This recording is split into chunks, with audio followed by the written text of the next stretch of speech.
Hey guys, welcome to Studified. आप सभी का स्वागत है आप सभी के चैनल पे। आज जो है हमारा IBPS PO प्रीलिम डे 4 है। 3 क्लासेस हम कर चुके हैं इस सीरीज़ में। IBPS PO प्रीलिम डे 1, 2, 3, आज 4th क्लास है। आज पढ़ाई भी करेंगे और कुछ इंपॉर्टेंट चीज़ों के बारे में बात भी करेंगे। जैसे कि रिसेंटली अभी हमारा रिजल्ट आया, आप सभी जानते हैं, उसके बारे में बात करेंगे, डिस्कशन करेंगे। इसके अलावा हम एक और इम्पॉर्टेंट चीज़ के बारे में डिस्कस करने वाले हैं। मॉक टेस्ट किस तरह से अटैम्प्ट करना चाहिए। बहुत ही बड़ा टॉपिक है ये और इसको थोड़ा डिटेल में बात करेंगे इस बारे में। तो आज बातें भी होंगी, पढ़ाई भी होंगी, इंपॉर्टेंट कॉन्सेप्चुअल स्ट्रेटजीज रिलेटेड बात होगी कि मॉक टेस्ट को अटैम्प्ट किस तरह से करना चाहिए। तो आई थिंक बहुत सारे स्टूडेंट्स आ चुके हैं, सभी को टाइम का अंदाज़ा है। जैसे कि मैं देख चुका हूँ काफ़ी लोग आ गए हैं। तो चलिए शुरुआत कर देते हैं। सभी को गुड इवनिंग। तो यहाँ पर जो सबसे पहले हम शुरुआत करेंगे वो करेंगे DI से, फिर कुछ अरिथमेटिक के क्वेश्चंस को सॉल्व करेंगे, फिर सिंप्लीफिकेशन करेंगे और फिर जो हमारा एजेंडा है इस कोर्स में हर तरह से हर इम्पॉर्टेंट चीज़ बताने का, वो लास्ट में एक चीज़ और ऐड ऑन करूँगा उसके अंदर में कि ये मॉक टेस्ट कैसे अटैम्प्ट करने हैं। रिज़ल्ट कैसा रहा इसकी बात बाद में करेंगे। जिसका अच्छा रहा है, जो क्वालिफाई कर गया है, वो अब सिर्फ खुशी में समय मत वेस्ट करना, तैयारी करनी है अब आगे आपने, और मेंस की तैयारी और सॉलिड तरीके से करनी है। और जिनका नहीं हुआ, इस चीज़ को अपने दिमाग में क्लियर कर लो कि पहले बहुत गलतियां की थी इसलिए नहीं हुआ था। विचार करो क्या गलतियां की थी और उनको दूर करो। जब तक आप वो रियलाइज़ नहीं करोगे मैंने कहाँ गलती की थी, कोई फ़ायदा नहीं होगा। समझ रहे हो ना मेरी बात को। तो शुरुआत करते हैं। सबसे पहले जो ये हमारी DI है इसकी बात करते हैं। The given graph shows the percentage distribution of vegetable production of a farm. Total vegetable production in that farm was 25,000 kg। ये जो आपके सामने रडार ग्राफ दिया गया है, ये परसेंटेज डिस्ट्रीब्यूशन दिखा रहा है आपको। टोटल यहाँ पर 25,000 किलो इतने की प्रोडक्शन हुई है, 25,000 किलोग्राम की प्रोडक्शन हुई है। और इस 25,000 किलोग्राम की प्रोडक्शन में कितना कितना डिस्ट्रीब्यूशन, यहाँ पर कितना कितना percentage wise distribution, cabbage, tomatoes, onion, brinjal, potatoes, इनका डिस्ट्रीब्यूशन कितने कितने परसेंटेज का है। अगर आप थोड़ा ध्यान से देखें ना तो ये टोटल सम जो है यहाँ पर ये 100% है। तो टोटल सम यहाँ पर 100% है। अगर आप ध्यान से देखिए 24 और ये 40, इनको देखोगे तो ये 50 और इनको देखोगे तो ये 10, तो ये टोटल 100% हो गया। तो टोटल यहाँ पर 100% है। इस 25,000 किलोग्राम का डिस्ट्रीब्यूशन आपके सामने है। Cabbage, tomatoes, onion, brinjal and potatoes की बात हो रही है। तो जैसा कि काफ़ी स्टूडेंट्स आ चुके हैं यहाँ पर, तो जल्दी से इस क्वेश्चन को जो आपके सामने आएगा उसको अटैम्प्ट करो। एक वार्म अप क्वेश्चन है, एक आसान क्वेश्चन है, जल्दी से अटैम्प्ट करो और बताओ कि जो ऑनियन की प्रोडक्शन है, the production of onion is what percentage more और less than the production of brinjal. जो प्याज का उत्पादन है वो कितना प्रतिशत बैंगन के उत्पादन से कितना प्रतिशत अधिक है या कम है। जल्दी से मुझे बता दो इसका आंसर और फटाफट से सारे के सारे स्टूडेंट्स स्पैम कर दो कमेंट सेक्शन में कि आंसर ये आंसर रहेगा। बहुत आसान क्वेश्चन है ये,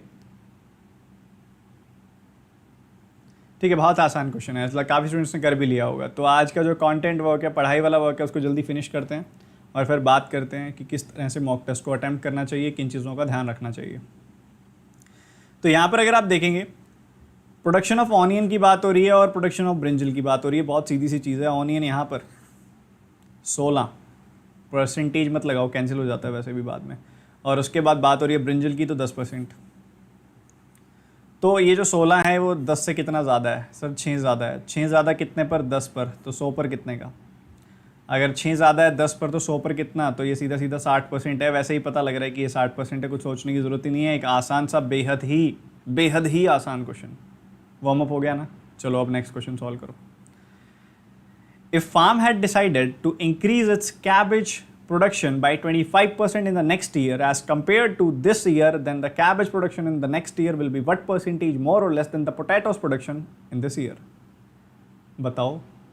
अब काफ़ी स्टूडेंट्स होंगे आप में से जो सोच रहे होंगे सर रहने ही देते हैं, क्या करेंगे सॉल्व करके, देखने में मज़ा आ रहा है, देख लेते हैं, ऐसे ही सीख लेते हैं। सर जब तक पेन और दिमाग नहीं चलेंगे ना, जब तक ये दोनों चीज़ें नहीं चलेंगी, तब तक आपको इम्प्रूवमेंट नहीं फील होगी। आज ही रिज़ल्ट आया है और मेरा जो ड्रीम था कि मेरे लगभग सारे स्टूडेंट सिलेक्ट हो जाएं, जो मैं एक्सपेक्ट करके बैठा था, फिर इस बार कंप्लीट नहीं हुआ सही से। काफ़ी स्टूडेंट्स का सिलेक्शन हुआ। अराउंड 132 मैसेजेस आ चुके हैं, 132 जहाँ तक मैंने लगभग अंदाज़ा लगाया इतने थे जिनका प्रीलिम क्वालिफाई हो गया। पर मुझे तो ज़्यादा से उम्मीद थी ना, मुझे अच्छा नहीं लग रहा आज रिज़ल्ट आया जो। पता नहीं क्यों आपसे एक अटैचमेंट हो चुकी है, मुझे वो चाहिए, आपसे सिलेक्शन चाहिए, सबका सिलेक्शन चाहिए मुझे, जो मुझसे पढ़ रहा है, जो मेहनत कर रहा है, उन सबका सिलेक्शन चाहिए। आपको लग भी रहा होगा आज इतना ज़्यादा मैं मुस्कुरा नहीं रहा, इतनी ज़्यादा खुश नहीं हूँ मैं, सिर्फ इसी वजह से नहीं हूँ कि जहाँ पर 132 का सिलेक्शन हो गया है ना, वहाँ पर हंड्रेड्स का नहीं भी हुआ है। क्यों नहीं हुआ? क्यों नहीं मेहनत करते आप? उस पीक लेवल पर क्यों नहीं जाते? प्लीज़ मेहनत करो, आपको उस लेवल तक लेकर जाना है, आपका सिलेक्शन किसी भी कीमत पर मुझे कराना है। अब इस क्वेश्चन की अगर बात की जाए तो कह रहा है कि फार्म ने डिसाइड किया कि जो कैबेज प्रोडक्शन है उसको 25% से बढ़ा देंगे अगले साल। तो बताओ कि जो अगले साल की कैबेज प्रोडक्शन होगी वो कितना परसेंटेज ज़्यादा होगी या कम होगी इस साल की पोटैटो प्रोडक्शन से? तो सर कैबेज की प्रोडक्शन 24% होती है ना, 24% को मैं अगर 25% से बढ़ा दूँ, मतलब 1/4 से बढ़ा दूँ, 24% को अगर 1/4 से बढ़ा दिया जाए तो 6% बढ़ जाएगी ना। 24 का 1/4 कितना होता है? 6 होता है ना, तो 6 से बढ़ गई 30% हो गई। ये हमारे पास एक नंबर आ गया। अब इसको हमने कंपेयर करना है किस से? हाँ, इसको हमने कंपेयर करना है पोटैटोज़ इस साल की आलू की प्रोडक्शन से 32% से। तो वो कह रहा है कि जो इंक्रीज प्रोडक्शन है वो कितना परसेंटेज ज़्यादा है या कम है पोटैटोज से? तो सर ये तो कम है। कितना कम है? 2 कम है।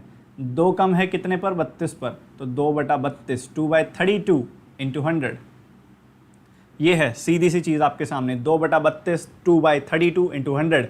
इसको सॉल्व करना तो कुछ होता ही नहीं है, 1/16 आ जाएगा। और आपको कितनी बार तो सिखा चुका हूँ मैं, कितनी बार तो बता चुका हूँ मैं कि फ्रैक्शन टू परसेंटेज याद रखा करो। 1/16 कुछ नहीं होता, 6.25% होता है। या फिर आपको 1/4 तो पता है ना, 25% है, तो 25% का 1/4 कर दो तो 1/16 आ जाएगा। 25 का आधा किया 12.5, 12.5 का दोबारा आधा कर दिया 6.25, 6.25, इतना प्रतिशत, इतना परसेंटेज आ जाएगा। नेक्स्ट क्वेश्चन सॉल्व करो फटाफट से।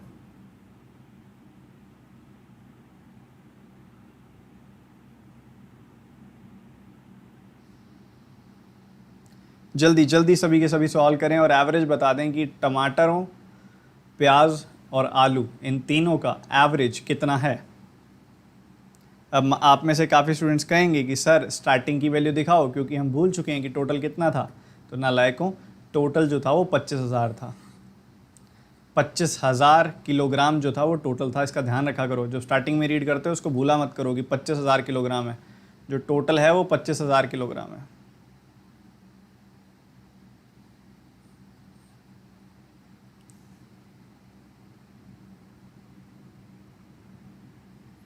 तो काफ़ी स्टूडेंट्स जो पूछ रहे हैं कि सर डिनोमिनेटर में क्या लेते हैं, ये कैसे पता लगेगा? डिनोमिनेटर, जैसे कि पिछले क्वेश्चन की बात हो रही है, जो देन के बाद लिखा जाता है उसको डिनोमिनेटर में लेते हैं। जो देन के बाद कंसिडर, देन के बाद पोटैटोज लिखा हुआ था ना, तो इसलिए 32 को डिनोमिनेटर में लिया मैंने। अब एक बात बताओ, टोमेटो, ऑनियन और पोटैटोज इन तीनों का एवरेज बताना है। टोमेटो यहाँ है, ऑनियन यहाँ है, पोटैटो यहाँ है। इनका सम किया तो ये तो 50% आ गया, और इसको और जोड़ दिया तो 66%। 66% का एवरेज कितना होगा? 3 से डिवाइड कर दिया, 22% आ गया।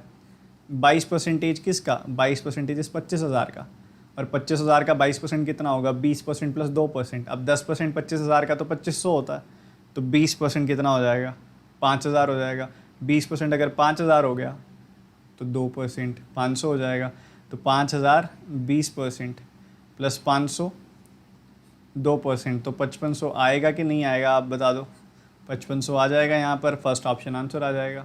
अब थोड़ा जल्दी जल्दी बताया मैंने, अब थोड़ा आराम से बताता हूँ।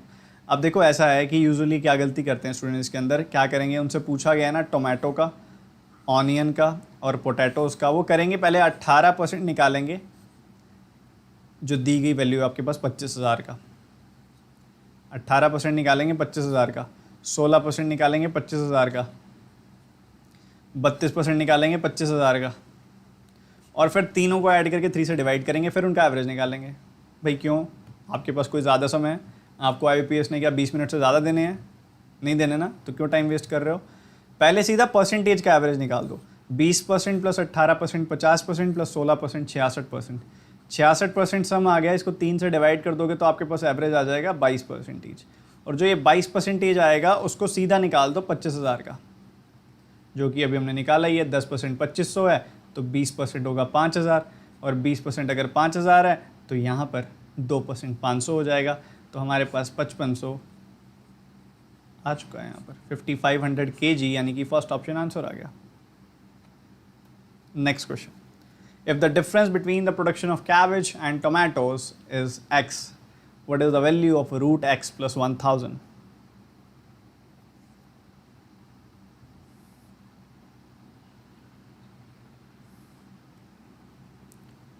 एक तो काफ़ी स्टूडेंट्स का बहुत बहुत शुक्रिया, ये मैं अभी कल ही देख रहा था तो मुझे काफ़ी टैग किया गया था, स्टूडेंट्स ने टैग किया था फेसबुक पर इन्हीं वीडियोस को शेयर करने के लिए, जो मैंने एक बार शायद मेरी प्लस क्लास में बोला था मैंने कि आप सभी तो चलो अफोर्ड कर पा रहे हो, जो स्टूडेंट्स अफोर्ड नहीं कर पा रहे एटलीस्ट उनके लिए शेयर ही कर दो।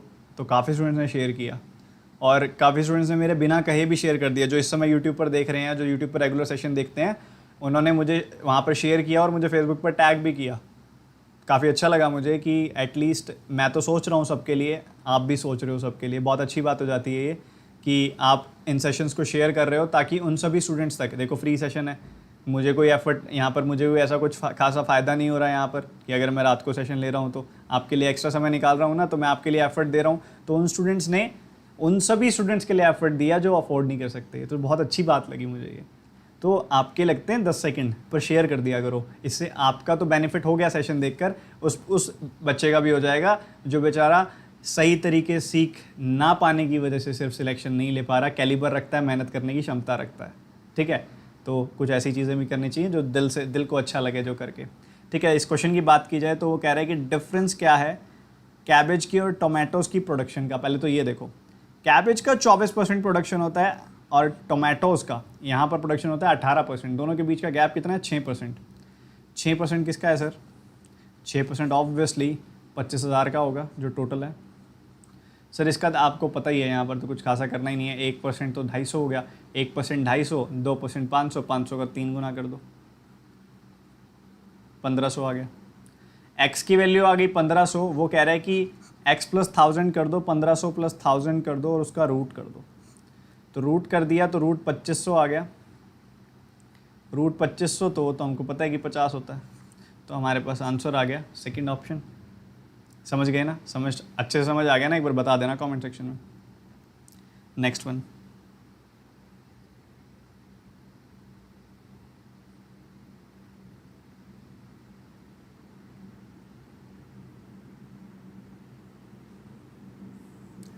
जल्दी से आसान क्वेश्चन है।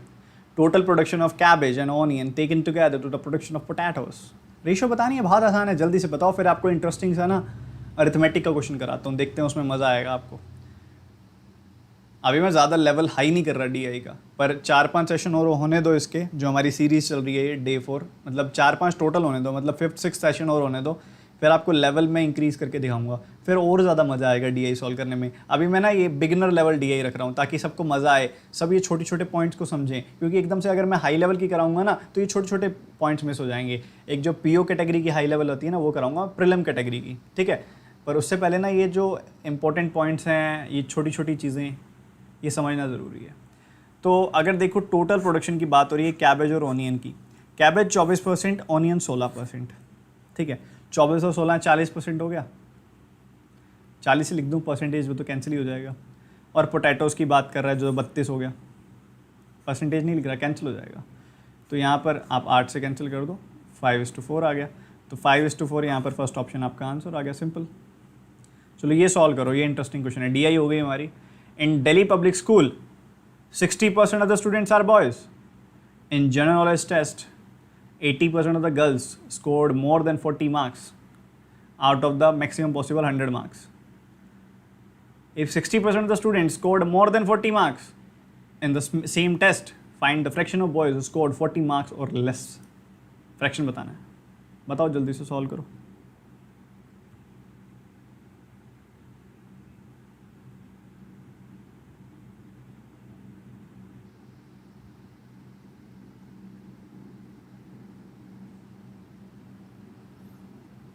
जल्दी से सॉल्व करो और मुझे बताओ यहाँ पर क्या आंसर होगा। दिल्ली पब्लिक स्कूल में 60% बच्चे हैं जो बॉयज़ हैं, बच्चों का टोटल 60% जो है बॉयज़ है। एक जनरल नॉलेज का टेस्ट हुआ, उसमें 80% गर्ल्स जो हैं उन्होंने 40 से ज़्यादा स्कोर किया, और टोटल स्टूडेंट्स का अगर मैं 60% लूँ तो उन्होंने 40 से ज़्यादा स्कोर किया। तो भैया आपने उन बॉयज़ का फ्रैक्शन बताना है जिन्होंने 40 से कम स्कोर किया, बता दो। जल्दी जल्दी बता दो। तो देखो यहां पर क्या कह रहा है वो, कुछ बॉयज हैं कुछ गर्ल्स हैं, और इनमें से कुछ ने तो 40 से ज़्यादा स्कोर किया है और कुछ ने 40 से कम स्कोर किया। गर्ल्स में भी सेम ऐसा ही है, कुछ ने 40 से ज़्यादा स्कोर किया, कुछ ने 40 से कम स्कोर किया।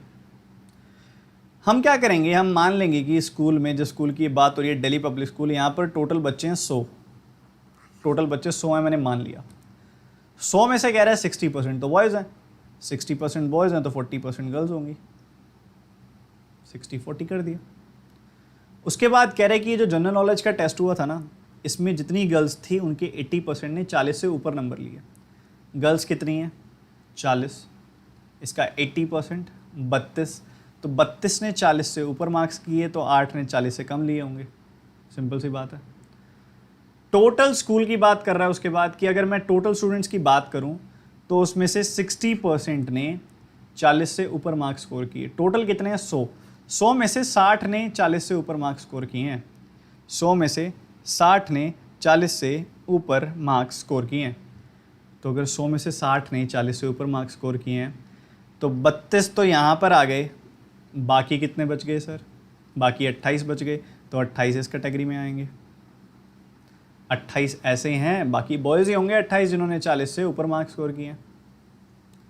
अगर 28 बॉयज़ ने 40 से ऊपर मार्क्स स्कोर किए हैं तो बाकी बचे हुए बॉयज़ ने 40 से कम मार्क्स स्कोर किए होंगे। तो 28 ने अगर 40 से कम मार्क्स स्कोर किए हैं तो 28 ने अगर 40 से ज़्यादा मार्क्स स्कोर किए हैं तो बाकी बचे हुए 60 में से बाकी बचे हुए 32 बच्चों ने 40 से कम मार्क्स स्कोर किए होंगे। तो अगर ऐसा है तो हमने बताना है कि उन बॉयज़ की फ्रैक्शन बताओ जिन्होंने 40 मार्क्स या उससे कम स्कोर किए हैं, तो वो ये वाले हैं। तो 32 बॉयज़ हैं 60 में से, तो 32/60 आ गया। 4 से कैंसिल कर दो, 8 आ गया, 15 आ गया, तो 8/15 फ्रैक्शन आ गई। क्या ऑप्शन में कहीं है? नहीं है, तो नन ऑफ दीज आंसर आ गया। 8/15 इसका आंसर होगा। क्या सभी को समझ में आ गया? एक बार बता दो, एक बार सभी बता दो, समझ में आ गया?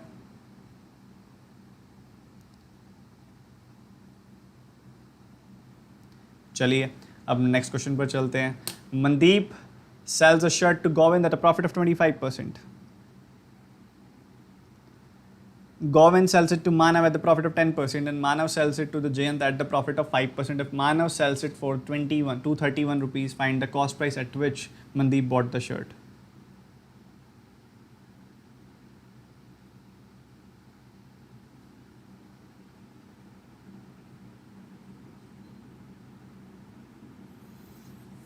जो भी स्टूडेंट, जैसे कि मैंने कमेंट रीड किया, थोड़ा लेट रीड, आपके कमेंट्स थोड़े लेट आते हैं मेरे पास। और आपको एक बात बता दूं मैं कि ये जो आप सेशन देख रहे हो ना, इसका रिपीटेड वर्जन भी आपको मिल ही जाएगा, आप वीडियो को दोबारा भी देख ही सकते हो। तो जो स्टूडेंट्स कहते हैं ना सर रिपीट करिए या समझ नहीं आया या कोई डाउट होती है, क्योंकि मेरे पास कमेंट्स लेट पहुंचते हैं। जैसे अनअकैडमी पर तो सीधा पहुंच जाते हैं, इस पर थोड़ा लेट पहुंचते हैं, यूट्यूब में थोड़ा ये दिक्कत रहती है, तो मेरे पास लेट पहुंचते हैं। जैसे कि अब अगला क्वेश्चन सॉल्व कर रहा हूँ और मेरे को पढ़ने को मिल रहा है कि पिछला क्वेश्चन 2-3 स्टूडेंट्स ने कहा रिपीट करने के लिए।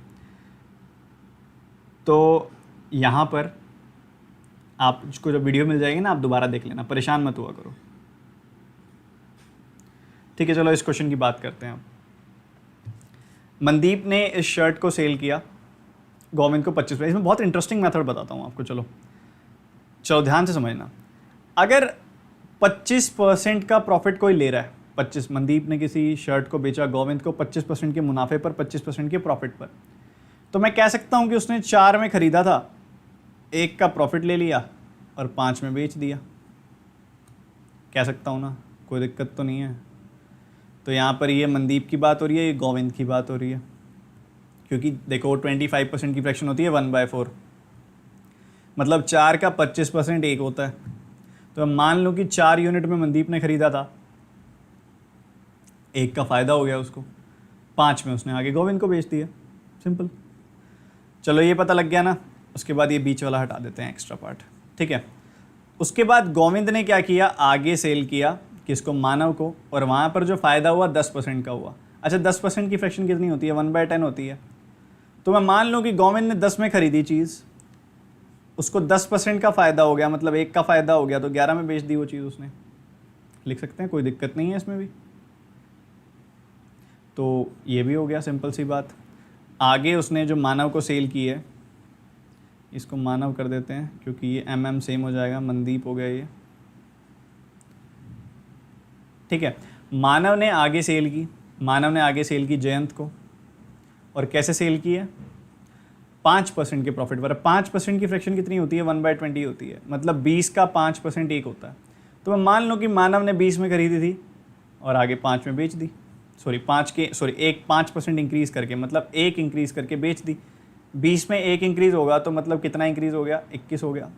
1 इंक्रीज़ हो गया तो 21 हो गया ये। आई थिंक इतना तो सभी को समझ में आ गया होगा। अच्छा, जिन्होंने मुझसे पढ़ा हुआ है या कहीं पर भी यूट्यूब में पढ़ा हुआ है, उनको ये आता होगा इन रेशियोज़ को मर्ज कैसे किया जाता है।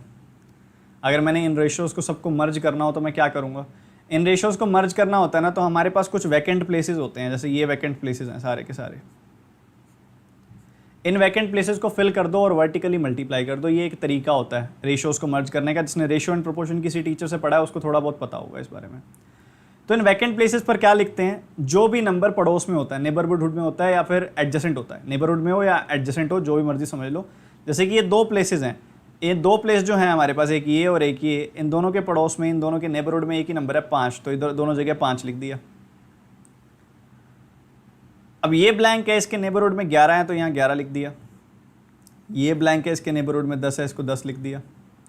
ये 2 ब्लैंक है, दोनों के नेबरहुड में 20 है तो दोनों जगह 20-20 लिख दिया। इतना करने के बाद आप वर्टिकली मल्टीप्लाई कर दो, इनको सबको वर्टिकली मल्टीप्लाई कर दो। ये एक इंपॉर्टेंट, बहुत ही उम्दा मेथड है, और इवन मैंने अभी तक शायद ये प्लस में भी नहीं कराया कभी, ठीक है। तो मतलब कराया है, रेशियो प्रोपोर्शन में कराया है, पर इसको कभी भी मैंने प्रॉफिट एंड लॉस के साथ मर्ज नहीं किया। आज आपको यहाँ पर मर्ज करके बता रहा हूँ, ठीक है। तो यहाँ पर अगर आप देखोगे 200 गुना 4 800 आ गया, तो ये 200 गुना 5 1000 आ गया। यहाँ पर देखा 55 को 20 से मल्टीप्लाई किया हुआ है, तो यहाँ पर सीधा सीधा 1100 आ गया। और यहाँ पर कितना आएगा, यहाँ पर आपको 55 को 21 से मल्टीप्लाई करना है आपने, 1100 और 55, तो ये 1155 आ गया, ठीक है। ये आ गया आपके सामने। तो यहाँ दिख ही रहा है सीधा सीधा कि यहाँ पर 25% का फ़ायदा हुआ है, यहाँ 10% का दिख रहा है फ़ायदा, और यहाँ पर दिख रहा है कि 5% का फ़ायदा हुआ है, सीधा दिख रहा है। अब आपको वैल्यू किसकी दी हुई है, आपको दी हुई है कि मानव ने 231 रुपये में शर्ट बेची है, पर मानव ने तो 1155 यूनिट की ये शर्ट बेची है। तो मतलब 1155 यूनिट जो है वो 231 के बराबर है, 231 रुपये के बराबर है। 1155 का 1/50 तो होता है 231, तो मतलब मैं कह दूं कि एक यूनिट की वैल्यू 1/5 रुपीज़ है। एक यूनिट की वैल्यू जो है 1/5 रुपीज़ है, मैं कह सकता हूँ, किसी को इसमें डाउट तो नहीं है कि एक यूनिट की वैल्यू 1/5 रुपीज़ आ गई। अगर एक यूनिट की वैल्यू 1/5 रुपीज़ है, मैंने किसकी वैल्यू बतानी है भाई, मैंने बतानी है कि मनदीप का कॉस्ट प्राइस कितना था उस शर्ट का। सर 800 यूनिट था, तो 800 यूनिट की वैल्यू कितनी होगी, 1/5 से मल्टीप्लाई कर दो इसको, तो 160 रुपये आ जाएगी। देखो मेथड आपको लगा कि मैंने बहुत टाइम लगाया, लेंथी है, पर कुछ सेकंड्स का है ये मेथड, कुछ सेकंड, लिटरली 30 सेकंड में इस मेथड से मैं क्वेश्चन को उड़ा सकता हूँ। वो तो समझाया तो समय लगा, नहीं तो बहुत जल्दी हो सकता है इससे। 160 रुपये यहाँ पर आपका आंसर आ गया, डी ऑप्शन आपका आंसर आ गया। इसमें कोई दुविधा तो नहीं है किसी प्रकार की, हो तो बता देना। और जिसको समझ नहीं आया एक बार दोबारा देख लेना इस सेशन को, वीडियो आपको मिल जाएगी, इस क्वेश्चन को सॉल्व करो।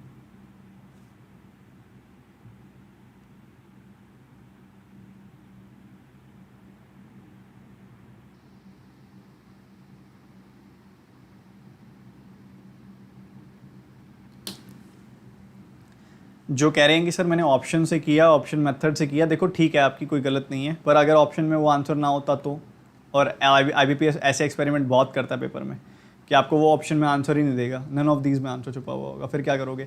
और यहाँ पर आप क्वेश्चन पर मत जाओ कि सर इस क्वेश्चन को ऐसे भी तो कर सकते थे। पहली बात तो वो उसका बहुत अच्छा अप्रोच था। दूसरी बात, मैंने आपको क्वेश्चन सेट करता हूँ ना, ये नहीं कि भाई इस क्वेश्चन की प्रैक्टिस हो जाएगी ना, मैं क्वेश्चन सेट करता हूँ एक अप्रोच सिखाने के लिए, तो उसके थ्रू मैंने आपको एक अप्रोच सिखाया है, ठीक है। तो क्वेश्चन करने की बजाय कि सर इसके अलावा वो भी तो कर सकते थे, ये हमें दिखने में थोड़ा नया लग रहा है। अब नई चीज़ के साथ एडजस्ट करने में दिक्कत आती है ना, तो नई चीज़ के साथ जिनको एडजस्ट करने में दिक्कत आती है, तो सिंपल सी बात है, जब तक नए नए मेथड्स नहीं सीखोगे ना, तो आपका रडार उतना बड़ा नहीं होगा। जितना रडार बड़ा करोगे, जितना अलग अलग टाइप के मेथड सीखोगे, जितना अलग अलग क्वेश्चंस को करोगे, उतना आपको कॉन्फिडेंस आएगा एग्जामिनेशन में। माना करो मेरी बात। चलो पानी पी लेते हैं, ये तो आसान क्वेश्चन है, लगभग सॉल्व भी कर लिया होगा सभी ने।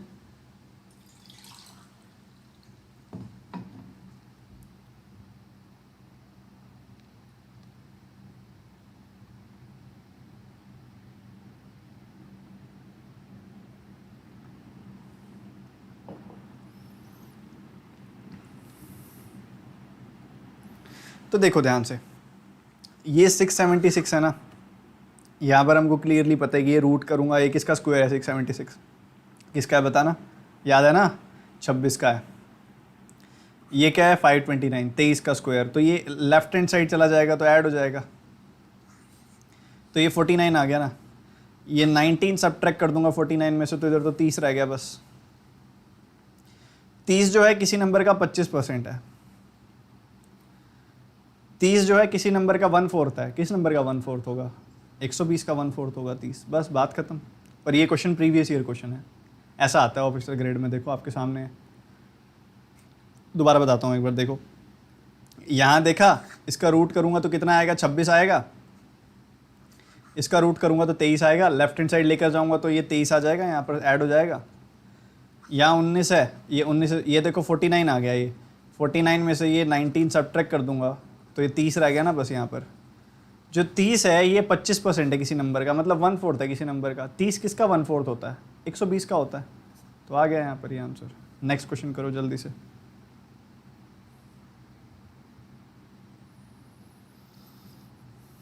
जल्दी जल्दी जल्दी सॉल्व करो, फिर इसके बाद बात करते हैं। ये आज हमारा लास्ट क्वेश्चन है, इसके बाद बताऊंगा मॉक टेस्ट कौन से लेने चाहिए, मॉक टेस्ट किस मॉक टेस्ट के लिए जाना चाहिए। जो अक्सर सवाल होता है, सर हमें बताओ कि हम मॉक टेस्ट लें तो किसका लें, किस कंपनी से लें, किस एजुकेशनल वेबसाइट से लें। और उसके बाद एक सवाल होता है कि सर, जो अक्सर सवाल नहीं होता है क्योंकि आप वो करते ही नहीं हो, कि मॉक टेस्ट का एनालिसिस भी ज़रूरी होता है, जो मेजर इंपॉर्टेंट चीज़ है। क्योंकि अब मुझे आपको सिलेक्शन दिलाना तो मुझे आपको हर चीज़ से वाकिफ़ कराना होगा, तो इस क्वेश्चन के बाद कराएंगे। ठीक है, ध्यान से सुनना। अब ये जो है ये क्या है? ये है 74 × 23। क्या है ये? 74 × 23। और एक क्रॉस मेथड होता है, उससे आप मल्टीप्लाई करोगे तो फटाफट से हो जाएगा। ठीक है, क्रॉस मेथड होता है 3 4 12। आराम से बताता हूँ। पहले करते हैं मल्टीप्लाई इन टर्मिनल नंबर्स को, 3 4 12। फिर करते हैं इसको 3 7 21, 21 और 8 29, 4 2 8 हो गया ना। तो 21 और 8 29, और 1 कैरी था तो 30 हो गया, तो 0 आ गया यहाँ पर, 3 चला गया कैरी। 7 2 14 हो गया, 14 में 3 ऐड करूँगा तो 17 आ गया, 1702 आ गया यहाँ से। ठीक है, माइनस इधर क्या करना है, 60%, ये परसेंटेज हटेगा तो ये 2 जीरो उसको कैंसिल कर देगा ना। तो 24 को 16 से मल्टीप्लाई करना है। 24 क्या होता है 20 + 4, 16 क्या होता है 20 - 4। तो 20 + 4 20 - 4, तो a² - b² हो गया। 400 में से 16 कम कर दो, 384 आ जाएगा। और ये देखो ये 2² है, 4 होता है, ये 4 है, 4 से 4 कैंसिल कर दिया, ये बस 1128 रह गया, इसको सब्ट्रैक्ट करना है। अब ये देखो 1700 - 300 - 1100, मतलब 1700 - 1400, मतलब 300 रह गया। उसके बाद 0 - 2, 0 - 8 - 2, मतलब -10 आ गया। और फिर उसके बाद एक 0 लगेगी क्योंकि 100 डिजिट है, 10th डिजिट है। 10th डिजिट है तो 10 के बाद एक 0 लगेगी, ये माइनस का आया तो कितना रह गया 200 आ गया। उसके बाद 2 - 4 - 8, 2 में से 12 कम कर दो, 2 - 12 है तो -10 आ गया। तो 190 आ चुका है हमारे पास। तो 190 यानी कि सेकंड ऑप्शन आंसर आ गया। जिसको समझ नहीं आया एक बार दोबारा से बता देता हूँ मैं। देखो ध्यान से, यहाँ से आया 1702 क्रॉस मेथड से, और मल्टीप्लिकेशन का क्रॉस मेथड में करा दूंगा। अगर आपको अभी नहीं आता तो आप एक बार नॉर्मल मेथड से मल्टीप्लाई करो। ये परसेंटेज हटेगी तो नीचे 2 जीरोज आएंगे, 100 आएगा नीचे, और 100 से इसको कैंसिल कर सकता हूँ मैं। तो 24 को 16 से मल्टीप्लाई करना है। 24 का मतलब क्या होता है 20 + 4, 16 का मतलब क्या होता है 20 - 4। तो 400 में से 16 कम करना है ना, तो 384 आएगा। तो 1702 - 384, 2² और 4 तो कैंसिल कर दो क्योंकि ये तो हैं ही सेम चीज़ें। और यहाँ आ गया 1128। अब सबसे पहले देखो, आप 1700 में से 300 और 1100 माइनस कर दो, मतलब 1700 में से 1400 माइनस कर दो तो 300 रह गया। उसके बाद क्या करो, आप पेन का कलर चेंज कर लेते हैं ताकि ज़्यादा अच्छे समझ आए। 0 - 8 - 2, तो -8 - 2 -10 आ गया, और 10th डिजिट है तो -10 के बाद एक 0 भी लगेगी, तो ये तो 200 रह गया। उसके बाद एक बार दोबारा पेन का कलर चेंज कर लेते हैं ताकि आइडेंटिफिकेशन सही से हो जाए। 2 - 4 - 8, मतलब 2 में से 12 कम कर दो, मतलब 2 - 12 मतलब -10 आ गया।